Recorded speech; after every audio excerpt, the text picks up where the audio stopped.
बड़े बड़े अनुष्ठान करते हैं, बड़े बड़े व्रत करते हैं, हाथ में जल लेकर संकल्प भी लेते हैं।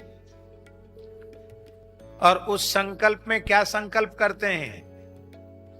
धर्माचरण का फल हमें क्या चाहिए? अप्राप्त लक्ष्म्याः प्राप्त्यर्थम, जो लक्ष्मी प्राप्त नहीं है वो मिल जाए, अटकी पड़ी है वो मिल जाए।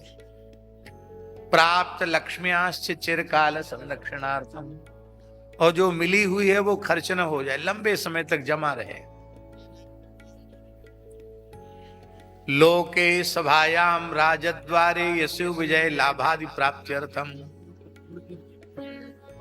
ग्रहकृत राजकृत सर्वविध पीड़ा निवृत्ति पूर्वक नैरुज्य पुष्ट दीर्घायु धन धान्य समृद्ध्यर्थम, पुत्र पौत्रादि संतते अविच्छिन्नाभिवृद्ध्यर्थम, पोता पर पोता खूब हो। और इतने से भी मन नहीं भरा तो बोले अस्मत् जन्मांगे ये केचित विरुद्ध चतुर्थाष्टमद द्वादश ग्रही सूचितम संसूचिष्यमाणं चेत सर्वारिष्टम तद विनाशद द्वारा एकादश स्थान स्थित सुफल प्राप्त्यर्थम। हमारी जन्म कुंडली में चौथे 12 में 8 में 12 में जो विपरीत ग्रह हैं वो अनुकूल फल देने वाले हो जाएं। 12वां स्थान लाभ का है, आय खूब हो, व्यय बिल्कुल ना हो। फिर भी मन नहीं भरा तो बोले सकल मन ईप्सित संसिद्ध्यर्थम, हमारे मन की सारी इच्छाएं पूरी हो जाएं। उस आदमी को पकड़ के लाओ जिसके मन की सब इच्छाएं पूरी हो गई। मिलेगा खोजने से? नहीं मिलेगा। मिलेगा, मिलेगा। कौन मिलेगा? जिसने इच्छा करना छोड़ दिया है, जो चाह रहित हो गया है, जो इच्छा रहित हो गया है, जो कामना रहित हो गया है, उस व्यक्ति की सभी कामनाएं पूरी हैं।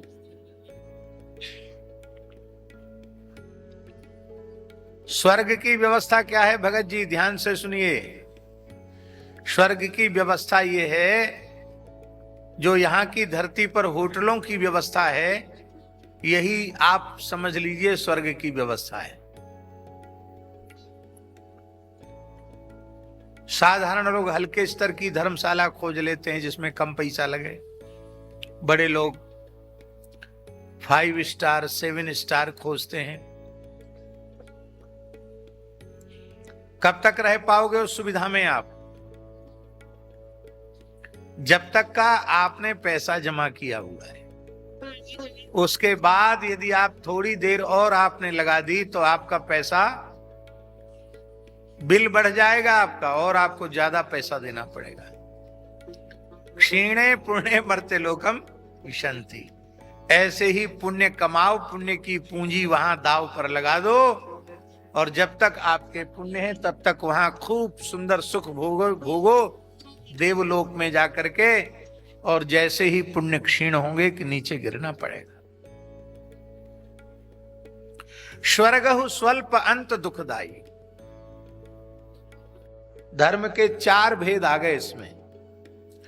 धर्म का निरूपण,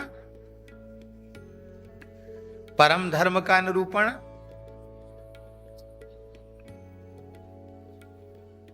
उज्जित कैतव धर्म का निरूपण और प्रोज्झित कैतव धर्म का निरूपण। धर्म का फल क्या है? और बड़ी विचित्र बात है, भागवत जी में 4 प्रकार के धर्म का फल सहित वर्णन है, पर प्रयोजन परम प्रेम रूप धर्म के प्रतिपादन में है।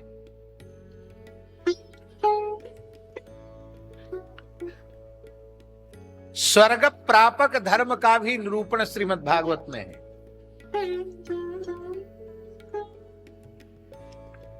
पर उसका निरूपण सिद्धांत के रूप में नहीं है, परम प्रयोजन के रूप में नहीं है।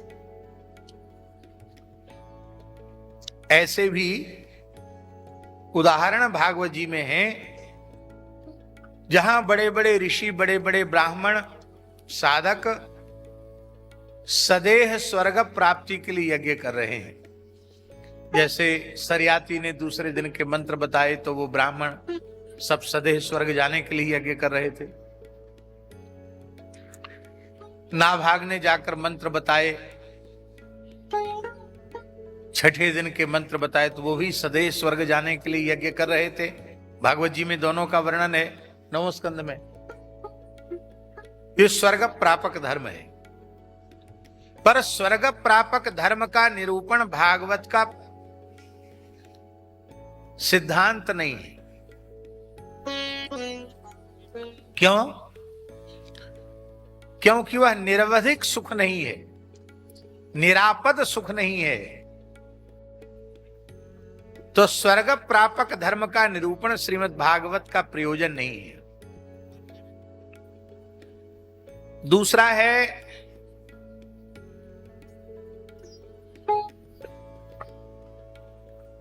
अब यहां उज्जित कैतव धर्म। उज्जित कैतव धर्म का अर्थ है जिस धर्म से कपट लक्षण को समाप्त कर दिया गया है, अर्थात सर्वथा निष्कपट धर्म। अब एक बड़ी विचित्र बात है, अधर्म में कपट होता है। कहां कपट होता है? अधर्म में कपट होता है। धर्म में कपट कहां से आया? धर्माचरण का जो मुख्य फल है उसकी प्राप्ति न होकर उसमें व्यभिचार हो जाना, विपरीत फल की प्राप्ति होना, यही धर्म का कपट है। यही कपट युक्त धर्म है।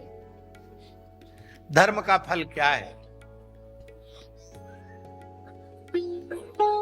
भागवत के प्रथम स्कंध में ही आगे चलकर सूत जी महाराज बताएंगे। क्या बताएंगे?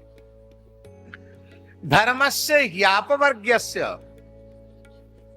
ही जो है वो निश्चयात्मक है, माने धर्म का, धर्माचरण का निश्चित ही अपवर्ग माने मोक्ष ही फल है। धर्म का फल क्या है? मोक्ष। मोक्ष माने संसार चक्र से छूट जाना, यही धर्म का फल है।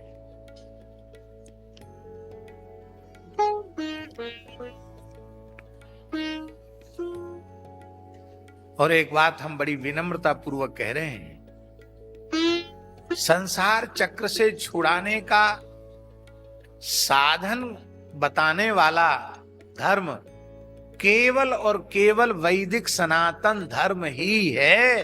अन्य कोई धर्म इस संसार में नहीं, इस धरती पर अन्य कोई मत पंथ धर्म नहीं। उनके सिद्धांत में मोक्ष है ही नहीं, मोक्ष का विचार ही नहीं है। हम लोग बड़े भाग्यशाली हैं, वैदिक सनातन धर्म की पवित्र परंपरा में हमारा जन्म हुआ है। निष्कपट धर्म का निरूपण है, माने उज्जित कैतव धर्म का निरूपण है। इसको और सरल करके हम बोलें तो निष्काम धर्म का निरूपण है। निष्काम धर्म का फल क्या है? मोक्ष की प्राप्ति। क्योंकि धर्मस्य ह्यापवर्ग्यस्य, धर्म का फल अपवर्ग है।